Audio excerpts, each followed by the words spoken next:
guys, and welcome back to the Baker Bunch. I am Nisha. If you guys are new here, make sure that you go ahead and hit that subscribe button and join the family. On today, I'm going to give you guys a story time of how I met my dad at 14 years old. You heard that right, 14. So,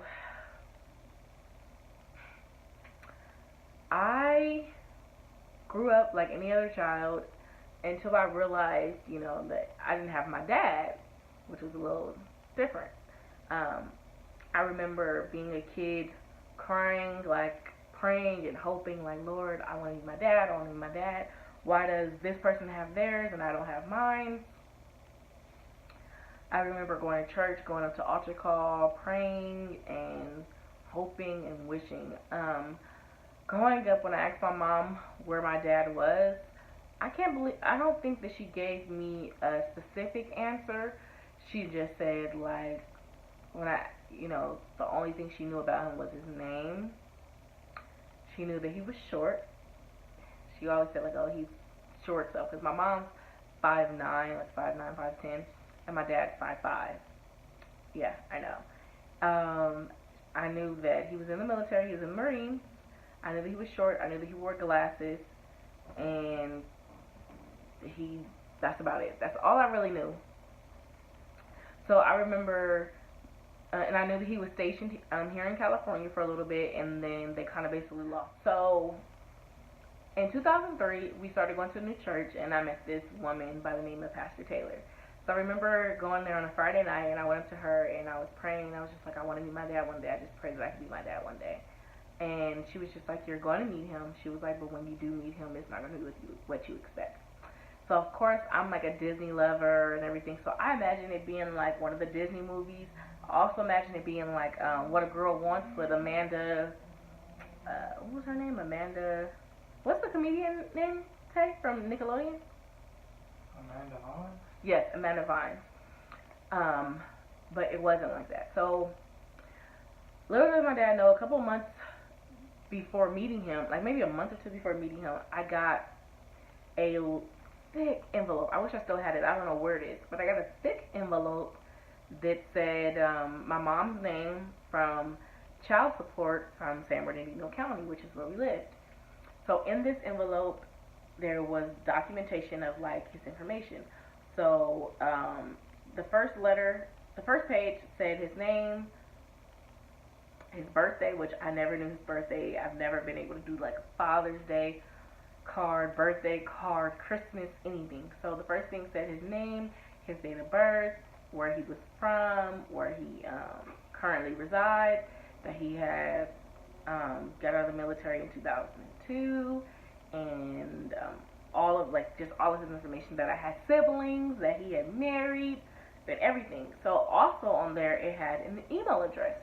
So this was in 2004, which is when computers were used and email was used, but not as it is today. Like today, it's nothing to send somebody a text.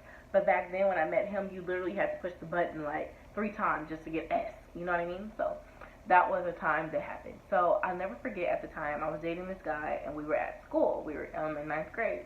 And I was like, I got this information. I know his email.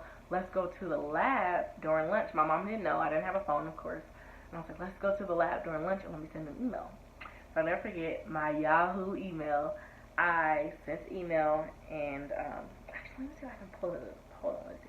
So you know what's funny is, like, I'm a super email looker, and I never referred back to the email to see, like, to reread it as an adult or anything. So yeah, so basically that afternoon, I remember it was hella hot. So that afternoon, I sent him an email, and I basically said, hi, my name is Nisha, I'm your daughter, I found your email, and I just wanted to reach out to you, and I would love to meet you. That's pretty much what it was.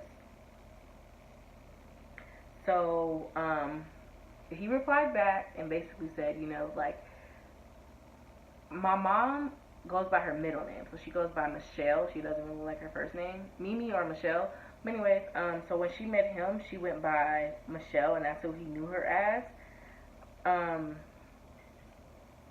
Yeah, I don't have the email. It goes back to 07.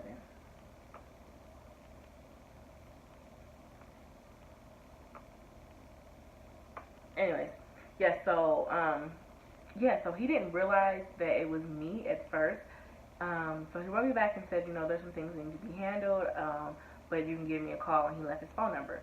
So I didn't tell my mom, so that afternoon or the day passes, and we go to my uncle's house, and my uncle has a computer because we don't have a computer at the house. My mom still doesn't have a computer. She really has Wi. She's been having Wi-Fi for 2 years, and that's an accomplishment. But anyways, so we go to my uncle's house. He has internet and computer, whatever. So I log in, and I'm like, oh my God, he wrote me back. So my mom was like, what?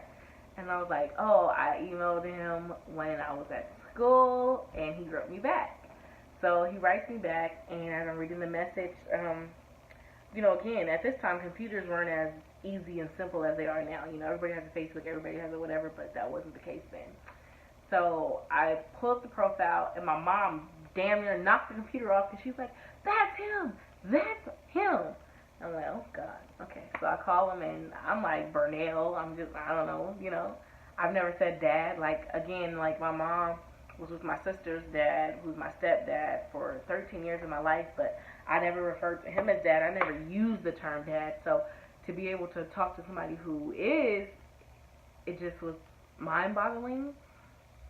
So he flies in during summer, because he's a teacher.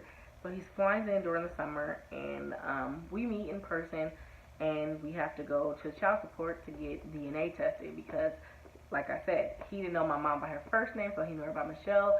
So he was just like, am I or not, whatever. So when I first met him, he was short. He did not wear glasses anymore.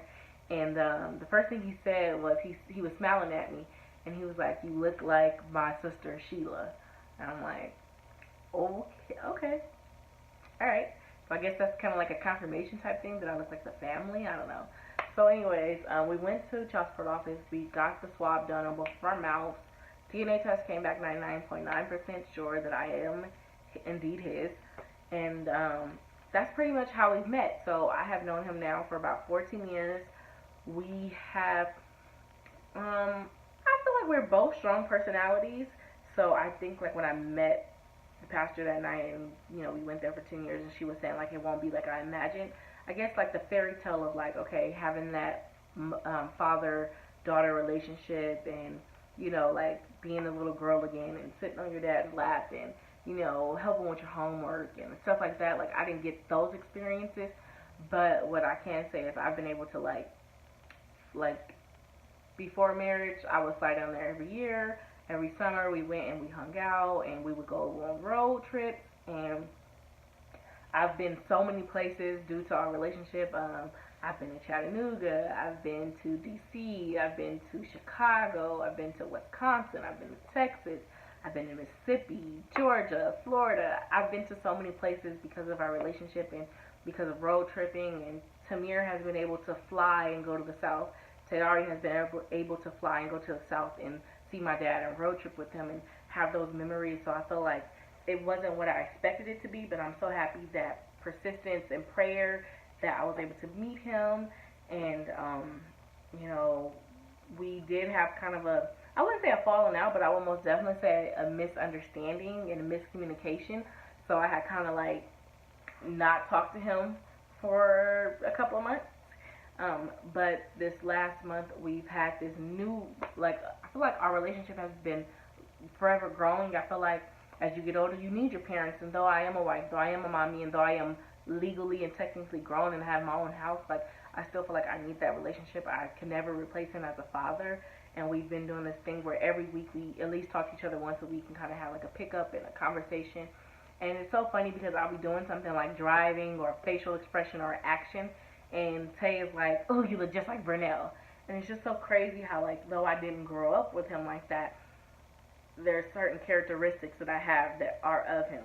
And even Tamir, like, he does these little facial expressions and, like, this thing with his teeth, and I'm like, oh my God, you look just like Burnell. So, yeah, that's the story of how I met my father at 14 years old and how we are keeping the relationship building every day. It's a new journey. It's a new trial. I feel like the best thing is that I have someone that I can speak to, someone that I know who's mine, who, since finding out, has not denied me. I feel like he loves me in his own way. yeah, and I have siblings. I have two older siblings, and I have one younger sibling on his side, and it's taught me a lot about life and just about who I am. And I feel like it's important as a person to know, you know, even if you are adopted or even if you are a single parent, it's important to have that other parent, that other relationship, because it's part of you and it's part of your identity. I feel like you don't have to be that person because they're your father or mother, but it does make you a part of you, and it gives you the choice to make of who you want to become and who you see yourself in the future. So if you enjoyed this story time, make sure that you guys give me a huge thumbs up. I know it was a little bit long, but yeah, so go ahead and give this a huge thumbs up if you enjoy my story times. I will be sure to do a couple of different ones. Me and Tay already have a couple of crazy stories about being trapped in the mud, all kind of just, you know, frivolous. So if you guys would like to see that one, make sure that you guys leave that below. Make sure that you hit that subscribe button, join the family, and we will catch you guys on the next one. Peace.